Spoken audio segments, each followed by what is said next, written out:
It's important to be clear-eyed about these things. The live-action Transformers franchise has never been a particularly high achiever when it comes to modern blockbuster storytelling.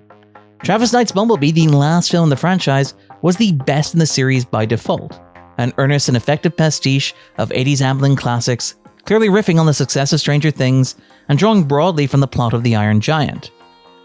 Talent creates and genius steals, and if you're gonna steal, steal from the best.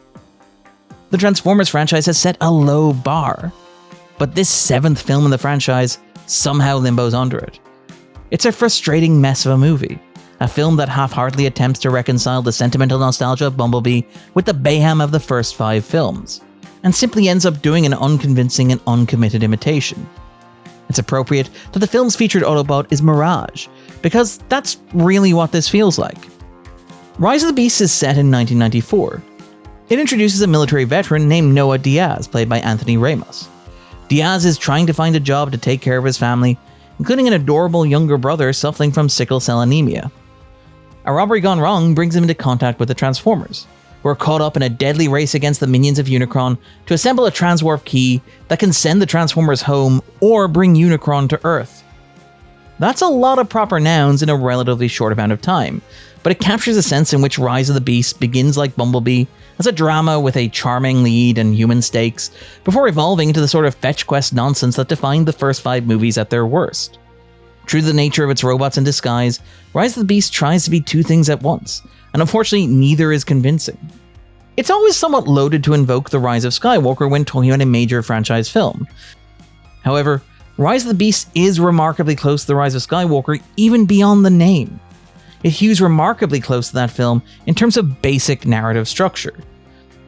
It has a multi-part MacGuffin, an empty fake-out death of a beloved but non-verbal franchise regular, a scene in which our heroes travel to an exotic locale and have to infiltrate a local festivity.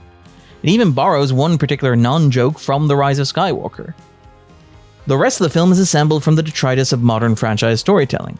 You better believe there is a big hole in the sky at the climax, an epic final battle that takes place on a nondescript computer-generated plane, an angry god eager to feed on the world of man, and a groan-inducing closing tease of a larger shared universe. It's quite alarming that anybody looked at The Rise of Skywalker as a narrative template, but that's somehow not the worst part of the movie. Rise of the Beasts is directed by Stephen Caple Jr., who was responsible for the mostly competent Creed 2. However, Caple doesn't quite have the skill set to pull off what he's attempting here. The emotional beats fall flat. Ramos is an incredibly charismatic performer, but he's wasted in a role that spends more time asking him to pose like an action figure.